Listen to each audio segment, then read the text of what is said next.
于清被抄家那日，我的夫君三皇子为了他顶撞新帝，自刎殉情，丝毫不顾及已有身孕的我。与我相敬如宾的夫君爱了我的庶妹10余年，我成了整个京城的笑话。再醒来时，我看着向我忏悔不已、满眼深情的渣男，我缓缓勾起嘴角。三殿下，如今该唤我一声皇嫂了。大家好，开始今天的分享之前，希望你能给人间烟火点个订阅，我将会分享更多优质的内容。惠安39正月4日年，圣上旧疾发作，天不甲年，病入膏肓。于次日辰13刻驾崩。皇太子李弘献时允众望，天意所属，旨告天地、宗庙、社稷及皇帝位顺利登基。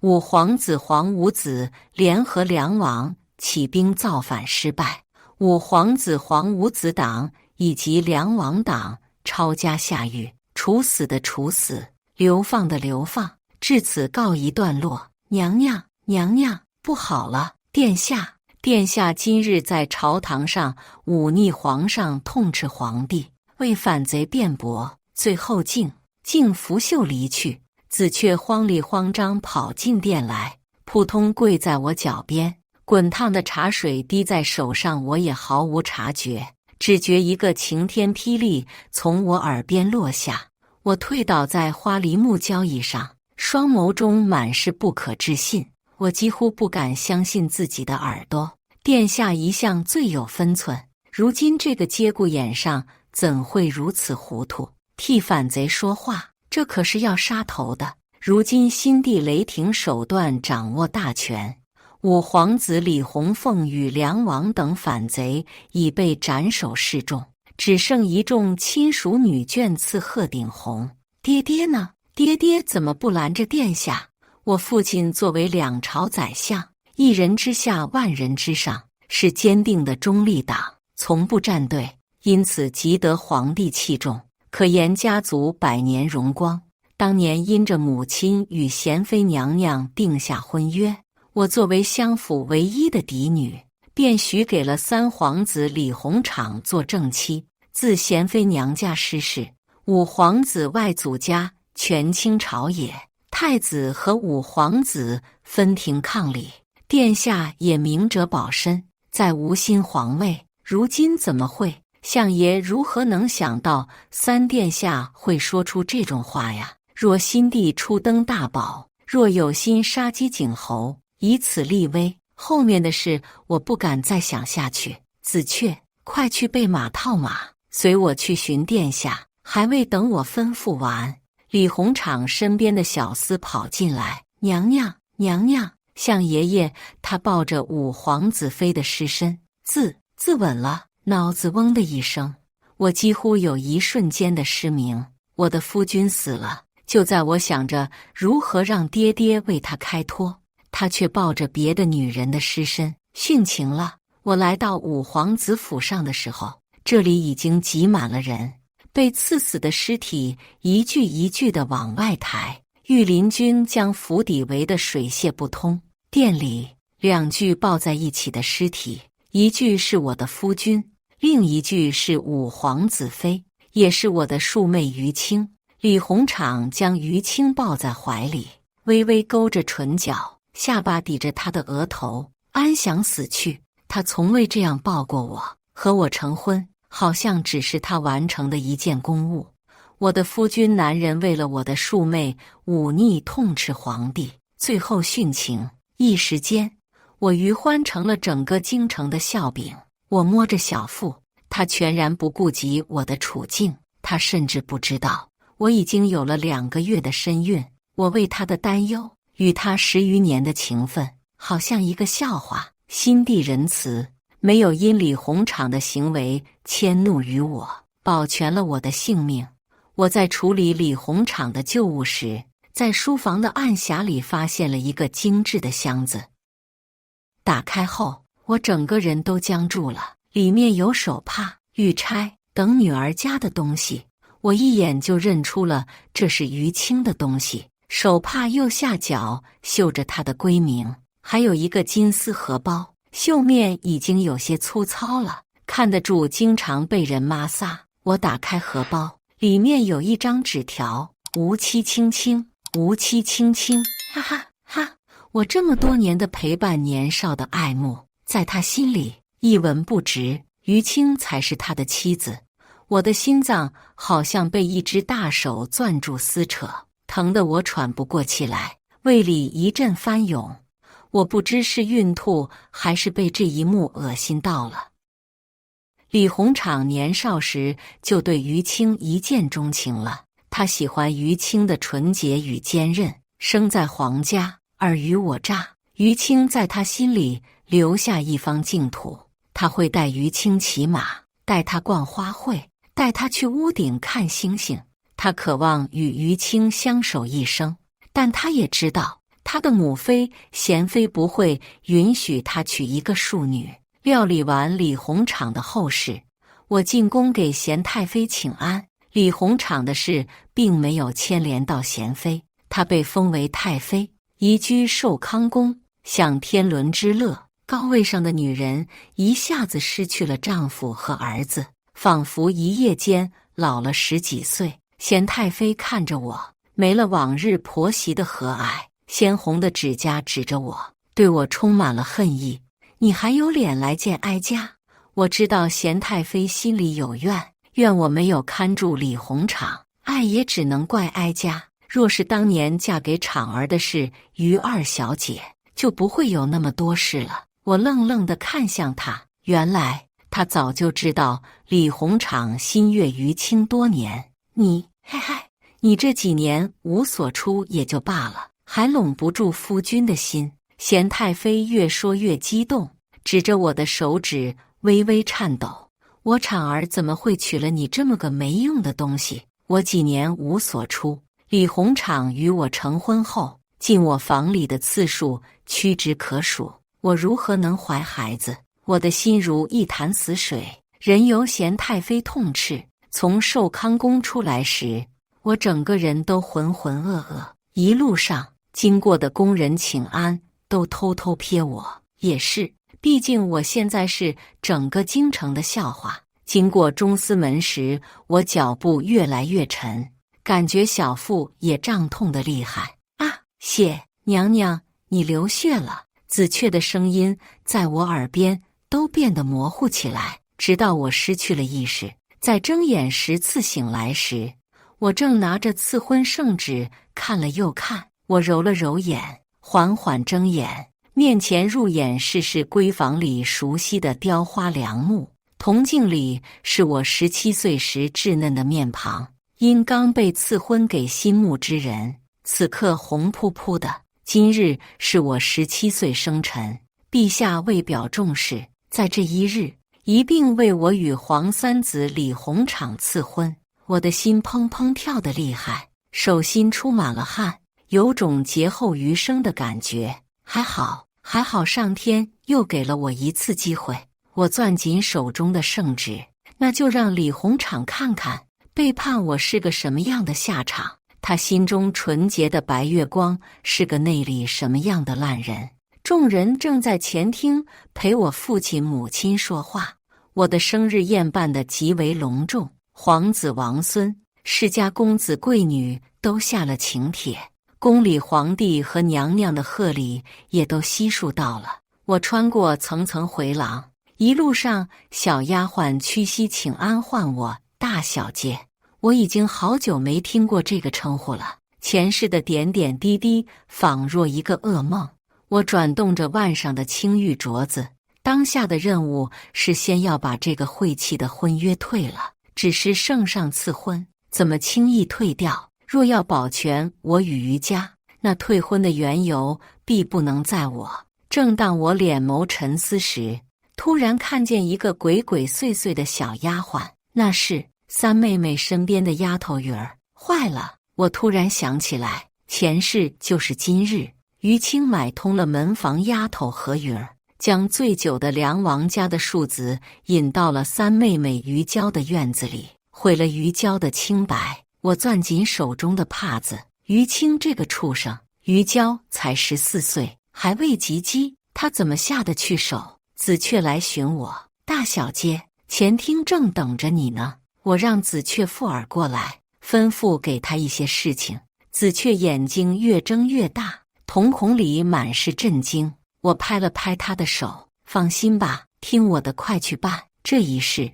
我一定不能让三妹妹被于青毁了。我来到前厅时，大家都到得差不多了。我依次给父亲母亲请了安，上一世的老熟人都在，于青、三皇子李鸿场，甚至还有太子李洪宪这个最后的赢家。我压下眼底的恨意，端起得体的笑。皇子王孙，世家贵女，名门公子，京城数得上人悉数在场。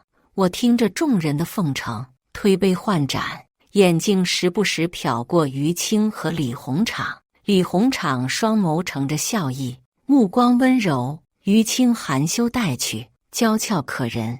看着两人眉来眼去，暗送秋波。我真是有些膈应。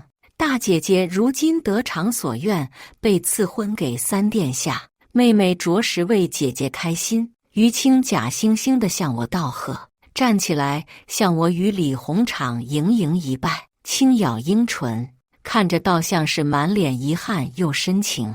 李鸿场果然一脸疼惜地看着于青，捏着酒杯的手背青筋暴起。看这身行头，二妹妹必定是高兴的。我淡淡地睨了于青一眼，阴阳怪气。今天是我的生辰宴，于青打扮得格外出挑，一身云锦绣的粉白色长裙衬得她更像朵亭亭玉立的白莲花。二妹妹这衣裳倒衬你，只是这云锦可是稀罕物，不便宜。这云锦还是李鸿场送她的。于青被我说白了脸，顿时咬着唇渲然欲泣，水汪汪的桃花眼不停地看向李鸿场。这是我送给青青的。李鸿场冷淡的声音响起。李鸿场以前从未顾忌过我，以前是，如今也是。大庭广众之下与我有了婚约，却直呼于青闺名，生怕别人不知道他俩的关系。也是我前世眼瞎，才没发现两人在我眼皮子底下暗中苟且。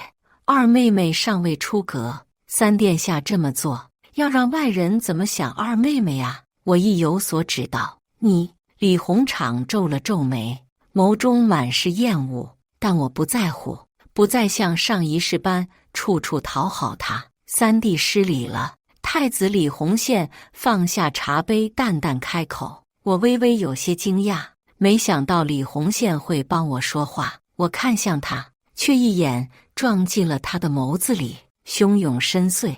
从上一世他的雷霆手段平定朝野，我就知道这个太子并非表面的风光霁月。父亲皱着眉，也看出了不对劲，想平息此事，还未开口，于青房里的春月就火急火燎地跑进来。老爷夫人，不好了！大呼小叫成何体统？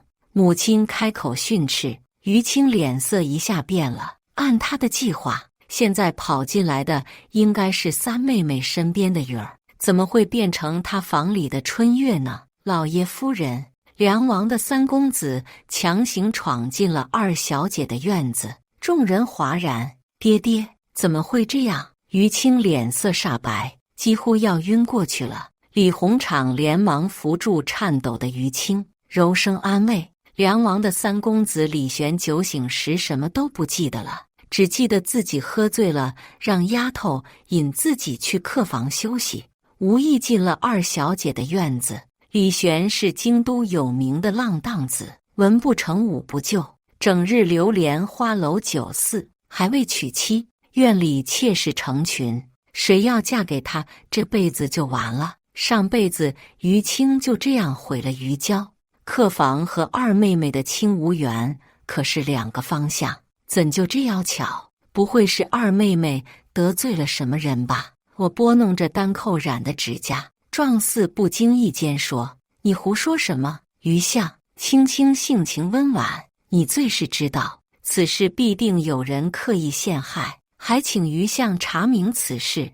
李鸿昌厉声打断我的话，眼里全是冷意。看着李鸿昌为余清说话的样子，我感到有些讽刺。上一世，不管是我被贤妃训斥，还是被他的爱妾刁难，他都不曾替我辩白半分。是啊，心里没有，自然是不心疼的。李鸿昌开口想替家人出口气，却没注意到余清难看的脸色。这件事要明查，必然会查到余清妄害余娇。他余清一口咬定是小丫头犯懒吃懒，没给李玄引路，才导致闹出今日的事。这件事才不了了之。余清的清白虽保住了，但也留下了丑闻。但到底缠上这个丑闻，余欢，你怎么会变成这样？真是令我失望。众人都离开后，李鸿昌在我回指欢院的必经之路上等我，就是这种失望又痛心的眼神。上一世李鸿昌每每对我表现出这种神情，我就心慌，就妥协。而现在我只觉得好笑，我索性也不装了。如此让殿下失望，臣女便放心了。殿下如此疼惜二妹妹，不如去回了皇上，将你我二人的婚约改为二妹妹。若是爱着一个女人，再利用另一个女人，那可真够窝囊。我无视身后震惊又愤怒的李鸿昌，去了三妹妹娇兰院。余娇看到我时还心有余悸。余娇生母已经去世了，她一直由不受宠的李夫人养着。经此一遭，余娇跪下，恭恭敬敬地给我磕了头，多谢大姐姐救命之恩，妹妹没齿难忘。我救余娇，除了尽一个做长姐的职责，还有一个原因。上一世，就是因为余娇在醉仙楼捡到了梁王和五皇子来往密谋起兵的书信。余娇被李玄和他的小妾折磨得忍无可忍，将书信交给了太子。虽然不知道我帮余娇逃离了李玄这个坑会不会改变命运，但我不忍他再落在李玄手里。没有李鸿昌的日子里，我过得很舒坦，梳理了上一世的重要节点。这一次，我要亲自毁了李鸿昌和余清这对狗男女。各种各样的宴会我都称病推脱了。如今圣上赐婚我与三皇子，余家本就是大，又成为皇亲，自然有的人想要巴结，连带着余清都被世家夫人重视了不少。余清每日里出门结交达官贵女，她没有一个身世显赫的娘亲，有些路只能自己铺。在宁国公府办的曲水流觞宴会上，礼部尚书家的公子当场向余清表达思慕之情，余清一口回绝，称自己已有心悦之人，纵然这辈子与他再无可能，但还是想再等等。这话传到李鸿昌耳朵里，李鸿昌自然心疼万分，当即将各种珍玩玉器秘密送到了清吴院。太后召我进宫，我在太后那陪她老人家坐了一个时辰。出宫时刚好遇见了李鸿昌，已经撕破脸皮。我本想装作没看见，谁在李鸿昌却拉住了我。李鸿眸光微闪，声音柔和：“欢儿妹妹来给皇祖母请安，你日后就是皇祖母的孙媳了。皇祖母疼爱你是正常的。”我冷眼看着李鸿昌，他这么殷勤，必定有事。他说余清生母早已过世，要我去求我父亲母亲，将余清记到我母亲的名下。我突然想起来，前世也是这样，在李鸿昌的几句甜言蜜语下，我去求了我父亲母亲，将余清记在了我母亲名下，成了余家嫡小姐。要不然她也不会嫁给五皇子做正妻。他挥了挥手，一个小厮抱着一个锦盒交给我。李鸿昌语气微柔：“这是我特意给你挑的，和你很相配，一只白桃点翠珠钗。”李鸿昌从来没有给我送过礼物，只有这一次，也是他诱哄我帮于青，我几乎要被气笑了。睨了一眼锦盒里的东西，什么上不得台面的东西，也配往我头发上插。我赏丫头的发钗都比这个值钱，什么人带什么东西，这种上不得台面的东西，三殿下若将它送给二妹妹，她一定欢喜。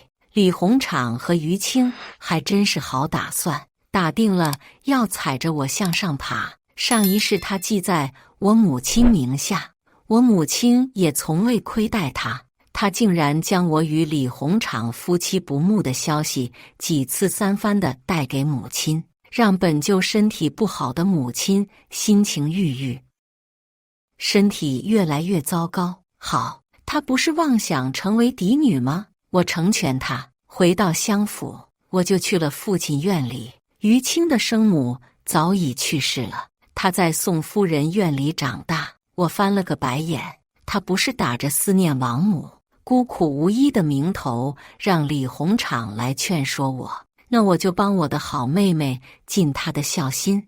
我向父亲提出要将于青的生母入宗祠，给她一个名分。于青养在宋夫人名下，虽然在她婚嫁上帮不了什么忙，但也不会拖她的后腿。但是如果给她生母名分，她生母是父亲当年替皇帝南巡时羽翼歌姬一夜风流所生。宋夫人好歹是知书达理、正儿八经的良妾，若是人们知道生母是歌姬，不知于青的婚事还好不好说。于青为生母磕完头，从祠堂出来，我特意在外面等着他。他眼睛红红的，看我眼神如淬了毒一般，满是怨恨和不甘。回到青芜院后，于青砸了一地的东西，偏偏又不能去找父亲闹，不然就是不孝，那他纯洁善良小白花的人设就崩了。我把玩着自己乌黑的发丝，笑得漫不经心。慢慢来，一件件，一桩桩，上一世你们从我这拿走的，都得还回来。露水台是京都最大的寻花问柳之地。入夜，我用换上一袭玄色长袍，用玉冠束起头发，倒像是谁家俊俏的少年郎。我提前来约好的房间等太子。那日生辰宴，我让人准备了各种彩头回礼，其中给太子的回礼中加了一封信。我也在赌，我赌李洪宪会信我。很明显，我赌赢了。李洪宪亦是一身低调的玄色衣袍，他推门进来看到我时，明显一愣，眼睛里有震惊，也有一丝不易可察的惊艳。我跟他做了笔交易，我帮他扳倒李鸿昌的外祖家帝师，而他要帮我退了和李鸿昌的婚。上一世李鸿昌的外祖家，也就是当朝帝师，贪污上万两白银，导致江北饥救灾荒迟迟无法落实，这是被太子党捅到了皇帝面前。皇帝大怒，三皇子党也由此失势。但李洪宪查到证据也费了好大的劲，所以我有上一世的记忆，帮他也算卖他个人情。李洪宪微微挑眉，很好奇我为什么这么做。从上次我的生辰，他就看出了端倪。襄府大小街并非外界传言爱慕三皇子，我转着茶杯和他打太极，他没有完全信我说的话，这是上位者该有的多疑。但同样，我也不能把我的底牌交给他。我避开他几次致命的发问，东扯一句西扯一句，让他完全相信我的话不可能。我的只要引起他的怀疑，我的目的就达到了。他会顺藤摸瓜查到帝师做的烟杂事。毕竟李鸿昌养的暗卫和情报网也不是摆设。时间不早了，我要回襄府了，不然该惹人怀疑了。我站起身，经过李洪宪时，他好像并没有放我走的想法。于姑娘芝兰慧心，如若不能给姑一个满意的理由，姑实在不能放你回去。李洪宪无疑是美的，尤其是抬眸轻笑，霁月无双。我知道，如果我今天不能给他一个满意的答复，他是不会让我走的。他不会允许我这么一个变数参与到楚魏之争来。我弯下身子，手臂撑在他椅子靠背上，将李红线困在我与椅子之间。我一寸一寸凑近他，呼吸喷在他脖颈间，轻声暧昧低语：理由吗？我对三皇子没兴趣，我心悦的是殿下您，我想要的太子妃的位置。趁李红线表情空白，眼含震惊愣神空间，我像一个吃干抹净不负责任的登徒子，拍拍袖子离开了。我心情还不错，既达到了我的目的，又胡乱编了个借口，借口恶心了李红线，一路哼着小曲回到指欢院。子却问我今晚还要不要绣给太后的生日贺礼寿字图。一幅画般大小的寿字图已经完成了一半，走线流畅，针脚细致，金丝线在烛火下映出好看的光泽。上一世，于青派人打听到了我给太后六旬大寿的生日贺礼是我亲手绣的寿字图，于青便用云丝线缠金丝线绣了一幅百寿图，故意跟我准备一样的贺礼，在太后生辰宴上故意打我的脸，出尽了风头。这一次，我抚着还未完成的绣图，心里算了算日子，是该收网的时候了。李鸿场不是心慕于青吗？于青不是想出风头吗？我心下冷笑，那我就在你们最得意的时候成全你们。御史台参奏帝师林木清贪污江北救灾白银300万余两，收受当地官员贿赂，勾结内外，祸乱朝纲。皇帝帝大怒。我知道这个消息时，正在屋里修剪太子府送来的白梅。太子新得了2盆巫山白梅，极其珍贵，一盆送去了皇后宫里，一盆秘密送来了我这。我没想到太子下手这么快，才2个月就搜集到了人证物证。林家推出了旁系的人顶罪，被斩首示众。林帝师毕竟教导过陛下，只是被强行告老还乡，再也不得参与朝政。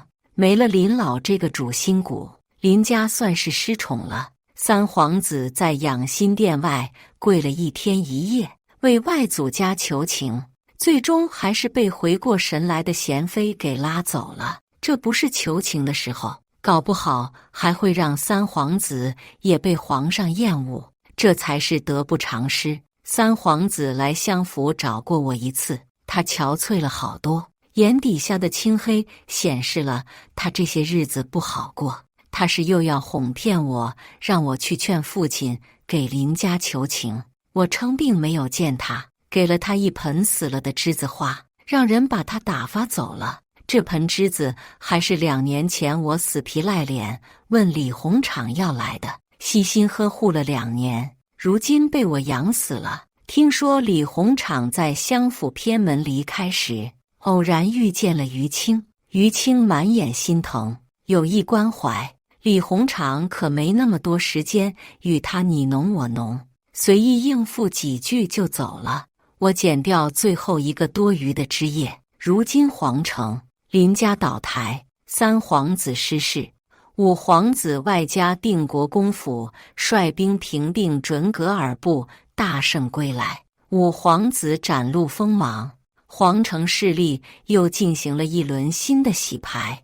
我帮李红线摆平林家，这盆价值连城的巫山白梅也算是他给我的谢礼了。听着外面一阵急促的脚步声，我暗暗勾唇，只是有人要坐不住了。子却跑了进来，我让他派人盯着青无院，果不其然，于青又乔装打扮出去了。他去跟五皇子李红凤偷情了。上一世在我与李鸿场成婚后，于青一边吊着李鸿场，一边勾引五皇子，只不过那时他已经被记在我母亲名下，是于家嫡女，还没到偷情这一步。五皇子主动求娶了他，这一世，在我的推波助澜下，林家提前倒台，五皇子势力渐大，他自然坐不住了。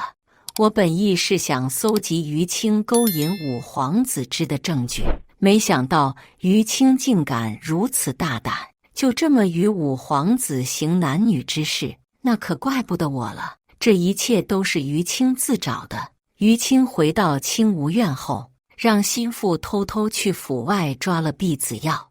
我收买了他身边的春月，在煎药时偷偷换成了坐胎药、保胎药。不知这又大又绿的帽子被心爱之人亲手戴上，李鸿场会是怎样的心情？转眼到了年关，宫里府里都忙了起来。太后的六旬寿宴大寿也到了。今年江南水患不严重，又逢平定准噶尔，太后日日为天下昌平祈福。皇上特意吩咐要大办，以天下之财奉养皇太后。寿宴这日，太后是个慈祥的老太太，由皇帝依次向太后献礼，以表孝心。我看着于青窃喜的表情，于青回了我一个挑衅的笑。他仿佛已经想到待会把我打脸的情形了。我没有先把绣图呈上来，而是让于青先行呈上。于青没想到会这样，但他轻轻一笑，看我的眼神里满是得意。于青这幅百寿图自然是受到了太后和皇后的夸赞，李鸿场也是不住的赞赏，更即兴吟诗一首来夸赞于青对太后娘娘的孝心。绣图由云丝线、缠金丝线交错绣成，不仅贵重，且心意独到。太后笑得眉眼弯弯，连称于青有心了。太后为天下最尊贵的女人，什么贵重的东西没见过，所以相比起来，于青的心意取悦了太后。连淑妃娘娘都夸赞于青气质卓然，心灵手巧，见识非凡，有嫡女的做派。于青可谓出尽了风头，盈盈一拜，落座，将目光投向我。于青珠玉在前，大家都在看看我这个嫡女能拿出什么好东西才能稳住面子。有的人看向我的目光已经有了看好戏的意思。太子李弘宪微微皱眉，亦是担忧地盯着我。我给了他一个安抚的眼神，我拍了拍手，两个丫鬟抬着有屏风那般大的绣图进来，众人顿时倒吸一口气。天呐天呐，好美！这是百鸟朝凤，具有人还能绣出如此逼真的百鸟朝凤。绣面上众多尾羽斑斓的鸟儿朝拜一只栩栩如生的凤凰，在浣纱蜀锦上以苏绣为主，锁绣、顶金绣等为辅，在灯火映照下更为逼真。绣面上的鸟好似要飞出来一般。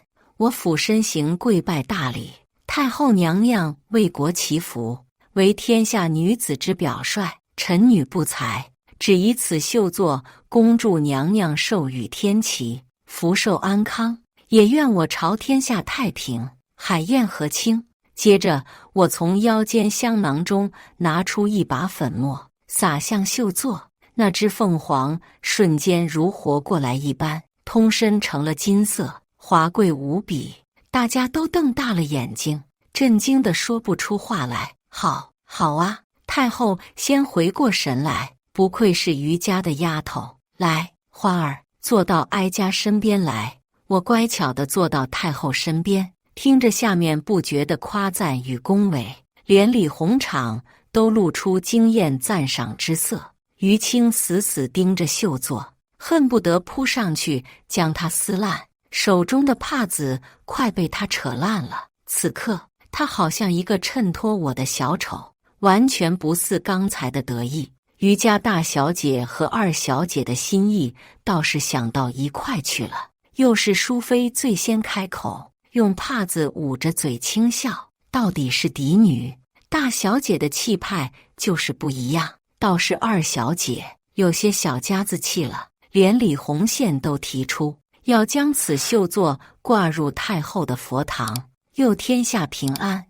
我无视了众人的夸赞，看向了于青。于青似有察觉一般，浑身轻颤了一下。娘娘谬赞了，臣女的女工远不及二妹妹，只是我看二妹妹这百兽图的刺绣手法，倒与三殿下腰间的荷包像多了。于青的小脸一下白了下来，众人的目光转移到李鸿场身上。李鸿场本想含糊几句，皇后却命李鸿场将荷包呈上去。皇后仔细摩挲着荷包，也说针脚走线几乎一模一样。这下众人若有所思的目光都落在他俩身上。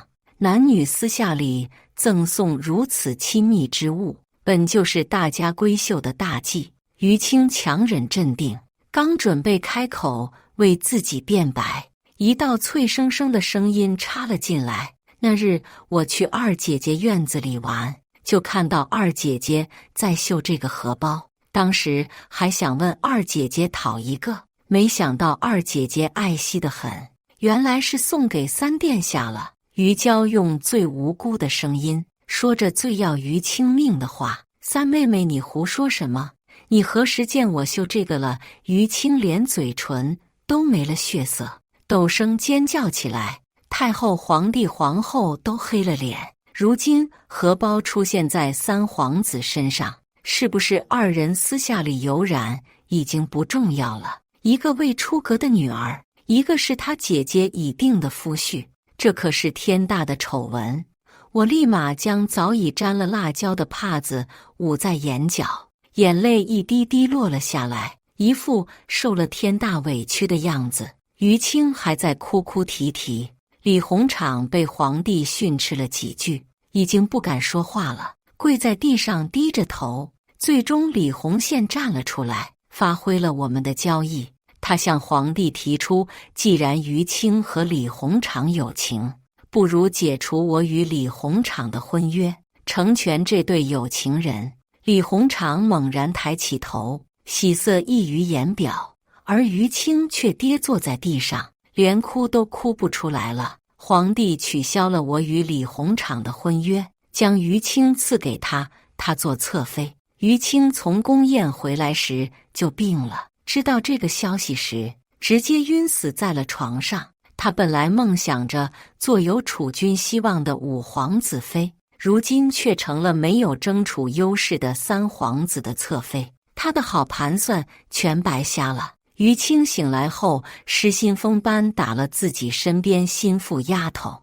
他觉得有人出卖了他，给他递假消息，还把他与三皇子的秘密告诉了我。我冷笑，要想人不知，除非己莫为。听说李鸿场被贤妃叫到宫里，狠狠训斥了一番。于青病一直没好，李鸿场来相府探望。我正巧要出府买些要害人的东西，我俩在相府偏门相遇。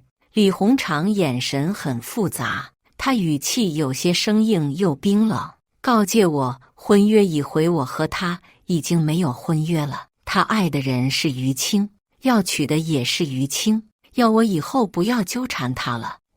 你没事吧？我本来都要装作没看到他了，他自己巴巴跑过来挡住我的路，我几乎要被气笑了。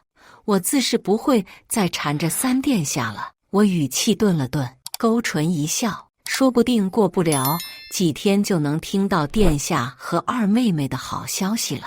我头也不回地离去。李鸿场站在原地，却有些失神。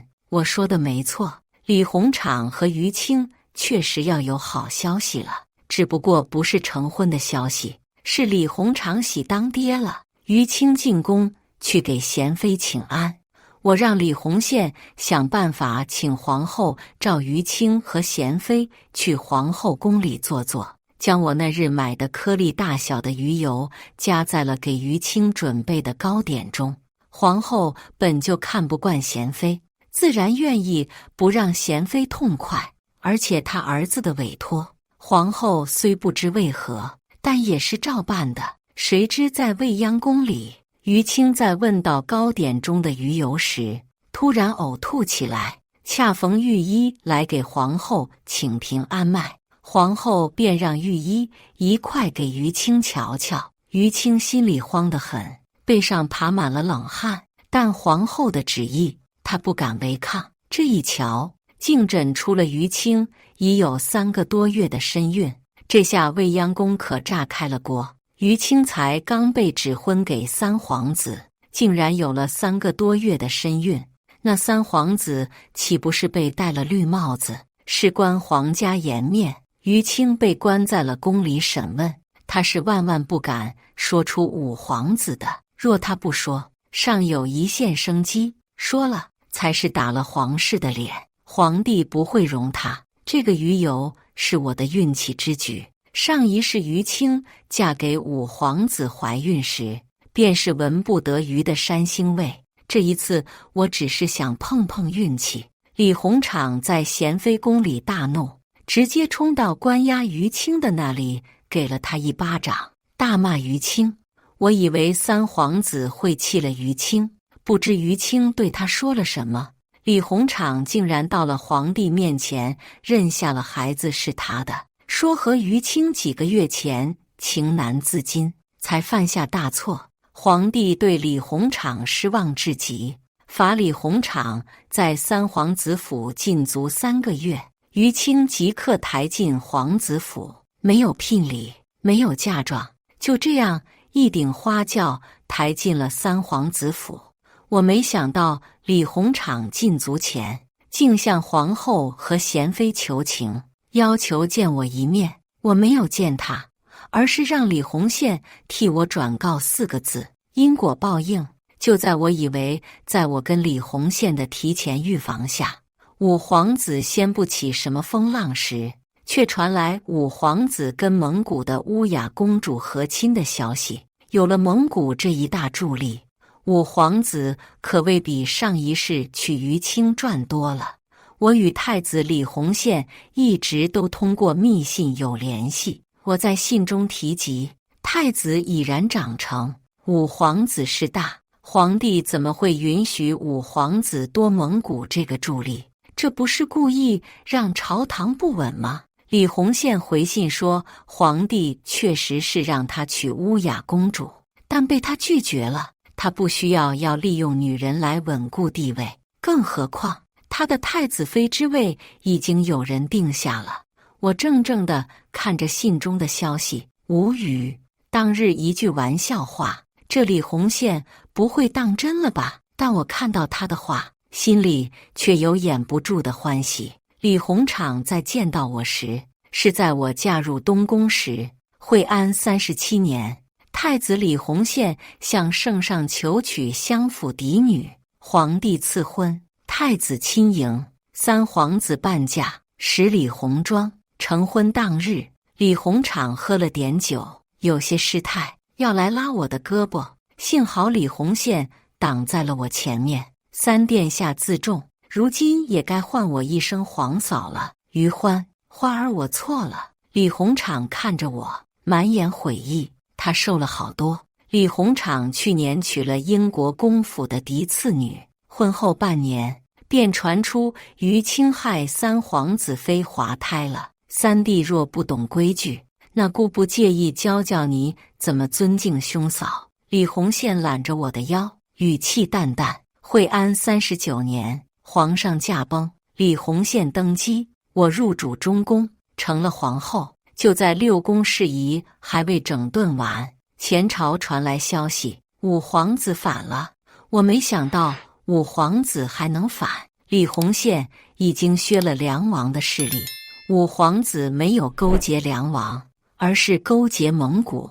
五皇子外加定国公府兵权已被收回大半，但依旧联合蒙古铁骑，一路南下。他们完美避开所有军队部署，如入无人之境，顺利到达嘉峪关。我和李洪宪对视一眼，朝中有内鬼。更让我没想到，他们打的名号竟是清君侧，我被他们冠上妖妃的名号，魅惑圣上。我被他们气笑了，真是什么借口都说得出来。朝中存有内鬼，我方作战机密泄露，大臣都惶惶不安。这一次没了梁王，还有谁会与五皇子勾结？就在我一筹莫展时，子却说于青的丫鬟来求见我，是春明，于青的心腹丫鬟。春明整个人骨瘦如柴，脸上脖子上还有伤痕，走路姿势有些奇怪，应该是被打断了腿。他跪在我脚边，告发三皇子与五皇子勾结，企图谋反，竟然是李鸿昌。自太后寿宴一事，于青就怀疑有人背叛了他。他被抬进三皇子府后，精神很不好，性情易怒，每日对春明非打即骂。春明实在无法忍受。春明说三皇子后悔和我退了婚，也恨极了于青的背叛。于青教唆三皇子造反，说这样才能把我抢回去，实则于青是想趁乱杀了我。这下一切都真相大白了，